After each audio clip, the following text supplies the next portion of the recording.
भारत के उत्तर प्रदेश के एक छोटे से गांव में एक अद्भुत कहानी शुरू होती है। इस गांव का नाम था रायपुर।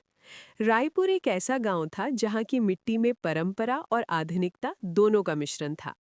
गांव के बीचों बीच एक चौराहा था जहां से गांव की सभी मुख्य सड़कें निकलती थीं। यहाँ खेतों की सुगंध और जानवरों की आवाजें मिलकर एक अनोखा संसार बनाती थीं। रायपुर गांव में लगभग 2,500 लोग रहते थे। ज्यादातर लोग खेती किसानी करते थे, कुछ पशुपालन करते थे और कुछ छोटे-मोटे व्यापार में लगे हुए थे। गांव की जनता सीधी साधी थी, जो अपने दैनिक जीवन में खुश रहती थी। यहाँ के लोग एक दूसरे की मदद करते थे और किसी भी कठिन समय में साथ खड़े रहते थे। इसी गांव में एक दिन एक नए व्यक्ति का आगमन हुआ। उसका नाम था मोहम्मद हुसैन। वो लगभग 50 साल का एक व्यक्ति था, जिसके चेहरे पर जीवन के अनुभव की झलक दिखाई देती थी।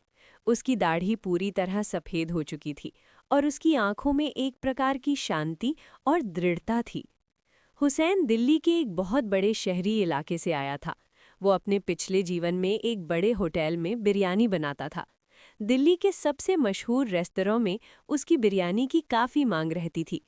लोग दूर दूर से उसकी बिरयानी खाने के लिए आते थे। परंतु जैसे जैसे समय बीतता गया, हुसैन के मन में शांति और सरलता की इच्छा बढ़ने लगी।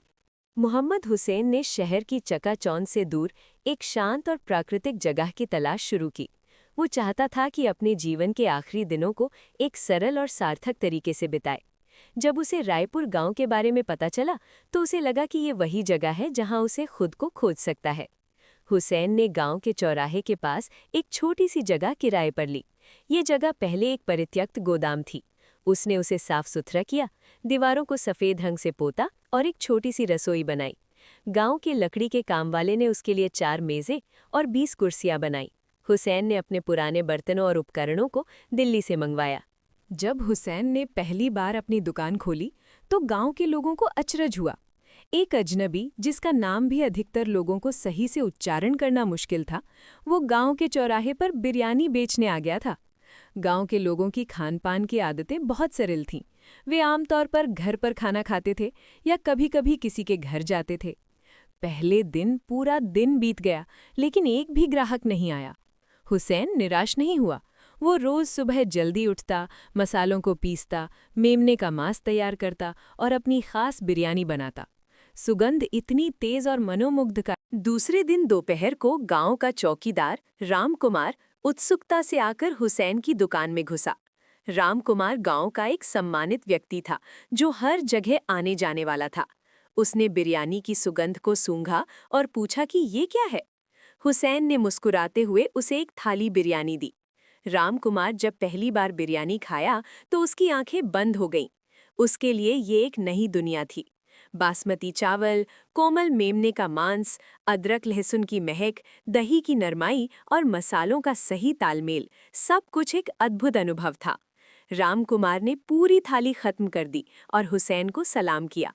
उसने कहा, भाई साहब, ये तो स्वर्ग का खाना है। मैंने अपने 50 साल की जिंदगी में कभी इतना स्वादिष्ट खाना नहीं खाया। रामकुमार की तारीफ सुनकर गांव के लोगों में जिज्ञासा पैदा हुई। रामकुमार तो सभी के घरों में जाता था और हर किसी से बातें करता था। उसने अपनी पत्नी को, अपने पड़ोसियों को, अपने दोस्तों को, सभी को इस चमत्कारी बिरयानी के बारे में बताया। जल्द ही छोटे-मोटे समूह में गांव के लोग हुसैन की दुकान पर आने लगे। पहली बार तो कुछ लोग सिर्फ देखते थे, पूछते थे कि ये क्या होता है। हुसैन धैर्य से हर किसी को समझाता था कि बिरयानी क्या होती है, इसमें कौन-कौन सी चीज़ें होती हैं और इसे कैसे बनाया जाता है। उसके विनम्र व्यवहार ने सभी को प्रभावित किया। हफ्ते भर में हुसैन की दुकान गांव की एक जानी-पहचानी जगह बन गई। लोग काम से लौटते समय या किसी छुट्टी के दिन अपने परिवार के साथ आते थे। पहली बार गांव में ऐसा हुआ कि लोग घर के बाहर खाना खाने आने लगे। ये गांव में एक नई परंपरा की शुरुआत थी। बुजुर्ग लोग आते थे, बच्चों को लेकर माताएं आती थीं, युवा लड़कियों को लड़कों के साथ आने के लिए पहली बार स्वतंत्रता मिली। हुसैन की दुकान जीवन का एक नया संसार बन गई, जहां सभी बराबर थे, सभी का स्वागत था और सभी को प्रेम से सेवा दी जाती थी। जैसे जैसे दुकान में भीड़ बढ़ने लगी, हुसैन को एक सहायक की जरूरत महसूस हुई। इसी बीच गांव के एक गरीब परिवार का एक लड़का राजीव हुसैन के पास काम मांगने आया। राजीव केवल 12 साल का था, लेकिन उसकी आंखों में मेहनत करने की चाहत थी। हुसैन ने राजीव को नौकरी दे दी। वो रोज उसे सफाई का काम देता, मसाले पीसने का काम देता और धीरे धीरे उसे बिरयानी बनाना सिखाने लगा। राजीव कुशाग्र लड़का था। वो हर बात को ध्यान से सीखता था। हुसैन राजीव को सिर्फ काम नहीं सिखाता था, उसे जीवन के मूल्य भी समझाता था।